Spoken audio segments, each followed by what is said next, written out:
Good afternoon, everyone. My name is Nikki.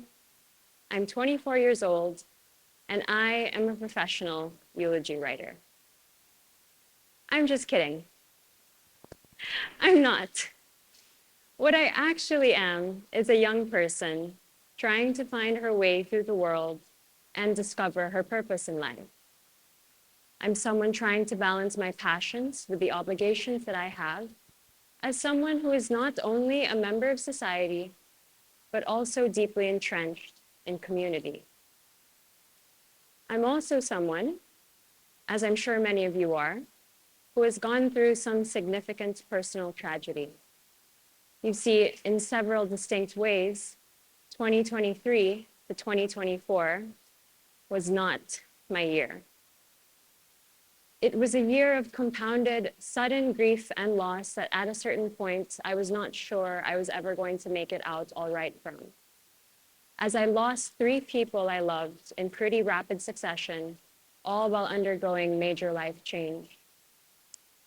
And each time, I did not get the chance to say goodbye. And I never imagined that the last time I saw each person would be exactly that, the last. And while I had previously experienced death and loss in the past, never before had I experienced the sudden, unexpected deaths of multiple people that I loved most in this world. Now, with regards to eulogies, while I never hoped to actually be a professional eulogy writer, I have written 2 in my young adult life, and they stand out to me as experiences that have changed my approach and my outlook to living. And the last one that I wrote in particular changed me forever. It was for my paternal grandmother, who passed away February 8th this year. And she was someone that I never wanted to imagine my life without. So as a writer, of course, I love to write, but there is an aspect of writing that is terrifying. Ernest Hemingway put it best when he said, "There is nothing to writing. All you do is sit at a typewriter and bleed." And this I found is especially true for eulogy writing.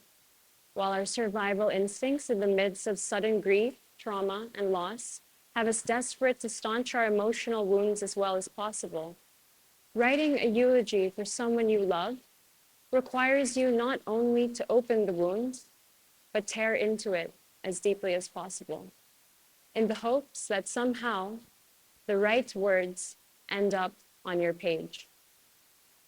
In many ways, writing and delivering that eulogy felt like inviting the world not only to examine my wound, but also see just how much I ripped it open for all of them. See, going through loss is one thing, but performing your pain and eventually cosplaying your healing for public consumption is another thing altogether. On the outside, I soon appeared as if everything was fine and as if I had everything under control. I'm good at that. But even when I thought my mind was strong enough and I was doing everything I needed to do, I watched my body begin to carry traces of what had happened to me. Eventually, it no longer felt like mine, with the way that it let me down on a daily basis due to the severe stress. From headaches, stomach aches, dizziness, hair loss, constant nausea, there were days where my only achievable task was make it through the next hour. And many days, I kept asking myself, how am I going to make it through all of this? Surely, I will never be the same. And that is a harsh, simple truth about going through very hard or very painful things. You do not make it out the same. And every time you take a step towards healing, if you've lost someone that you truly love, you wake up the next day to realize that there is yet another hill to climb. In this way, life in the face of severe loss can feel futile. Ironically, now, I've never felt so sure of myself, even as I find myself carrying more pain and grief than I ever thought I would at this point in my life.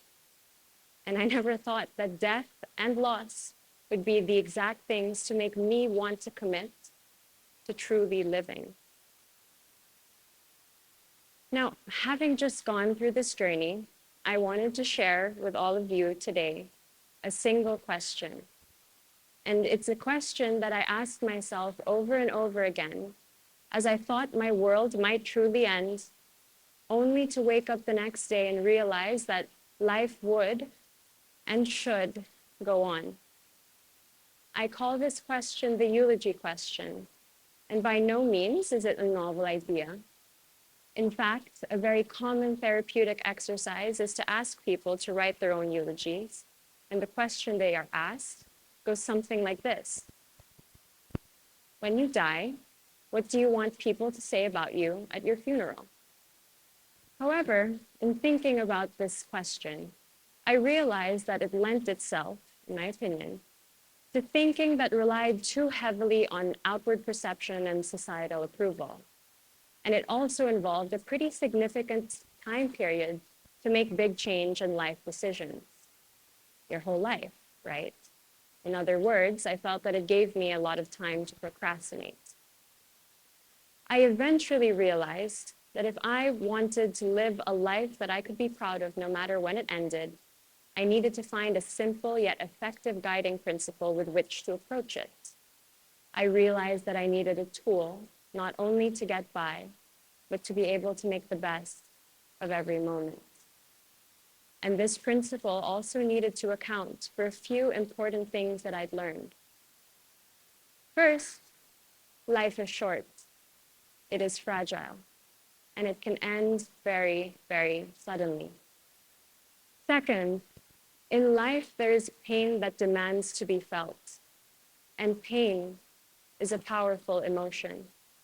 It tells us what matters, and often shows us our moral compass more than moments of pleasure or elation ever will. Third, perhaps one of the greatest hopes we can ever have in our lifetimes is to eventually come to know who we are and what we are meant to be doing. Essentially, if you know exactly what it is you're living for, you will not worry too much about when your journey ends or the unexpected and unpleasant things that happen along the way. You will simply have been glad to be on it. Lastly, and perhaps most importantly, as you go through the journey of healing from loss and big trauma, there soon comes a day when you wake up and you realize that no one is coming to save you. No one, that is, except for yourself. So, armed with this new knowledge, I made myself a promise. Even if my heart had been shattered into a million pieces over and over again, I would personally pick up every single piece and stitch it all back together, no matter how long it took or how difficult it was. Spoiler alert, I'm still working on it as we speak. So I decided to take the eulogy question that I first mentioned and revise it so that I could have a simple question to turn to every time I needed clarity or direction in life, and every time I needed to make a decision. And this was especially pertinent given that I was in the middle of completing my master's degree when all of this happened to me. And I'd been trained as a sociologist and a researcher for the last 5 years at this point. On my academic journey, as I'm sure many of you know, I learned a very important lesson. Often, the research question matters way more than the answers. And the trajectory of your answers can be single-handedly impacted by the way your research question is framed. The academics I admire most actually spend way more time than you think revising their research questions. And my mentors told me over and over again, the process of developing a research question is an iterative one. And though they never explained this to me outright, I realized that I was also being taught a very important life lesson.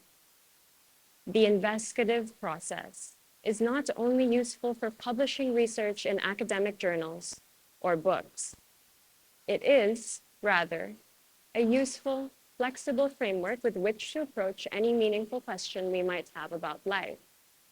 In fact, knowing how to ask the right question, one that leads us to the best answers, is quintessential to understanding the essence, purpose, and meaning behind our existence. So I realized that if I wanted to live a life I could be proud of no matter when it ended, and learn and grow from whatever obstacles came my way, I had to have the right question to ask myself. I began with a big overarching question. How do I live a meaningful life given what I've learned about the fragility of the human experience? And the problem with that question is that it didn't constrain me to take any significant action in the present, when the present moment is kind of all we really have. So I arrived at the revised research question. If my life suddenly ended tomorrow, would I be happy with the way that I've lived it? Would I be proud of the person I was and the amount of time I was allowed without any regrets? While contemplating death can be an anxiety-inducing and uncomfortable process, I do invite all of you to consider it in this light. If there's anything I've learned, it's that the journey back to oneself often requires you to lean into uncomfortable feelings and dig into their mess in order to find deeper understanding and truth. To be able to ask yourself this question, however, I also invite you to put ego aside and let humility in.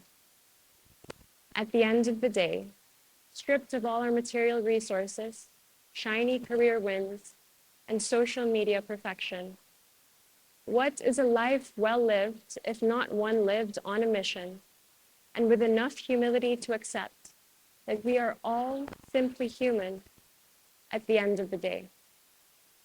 To conclude, then, I'd like to ask you, if your life ended tomorrow, would you be proud of the way that you've lived it, even if you did not have the amount of time you expected or planned?